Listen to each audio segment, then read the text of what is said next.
बिस्मिल्लाहिर्रहमानिर्रहीम। मेरे तमाम दोस्तों भाइयों उस्मानिया ज़री फार्म ते जुमा मुबारक। अज असीं तुहाडे वास्ते एक नई वीडियो लेके आए हैं। तो अज तो पहली वीडियो ते दसना मैं तुहानू मैं ना लाया मरचां नू पानी टिशू वाली नू। ते ओह वाहवा दिन हो गए सी, मौसम खराब की वजह तो पानी नहीं ला सकिया, तकरीबन 20-25 दिन हो गए हैं। तो अज असीं उन्होंने पानी लाया टिशू वाली मरच नू। ते तुहानू दसना उहदे विच मैं की शै पाई है। तो यूरिया तो पहले मैं बड़ा खिलाफ सी। तो कल असीं एक फार्म ते गए सी, उन्हें कहा यार मैं यूरिया पाई तो मेरी मरच माशाल्लाह ना वाहवा ग्रोथ कर गई है, तो माशाल्लाह काफ़ी रिजल्ट आया।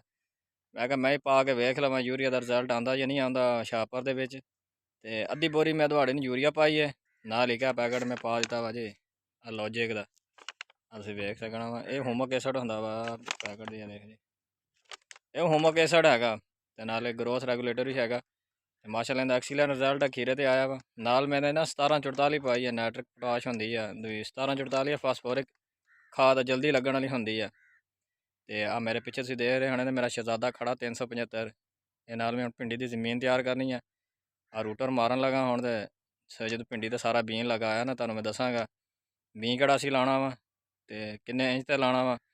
ते आ रौनी कीती सी ते जमीन तैयार करके सुबह कल परसों जी इंशाल्लाह मैं भिंडी लवा देनी है। तुहानू पूरी वीडियो दसांगा बीन किहड़ा लाया, दवाई भी तुहानू दसांगा। थल्ले खाद नहीं पानी, उत्ते फ्लड करांगा DAP। तो माशाल्लाह हुण ज़मीन तैयार करन लगा मैं।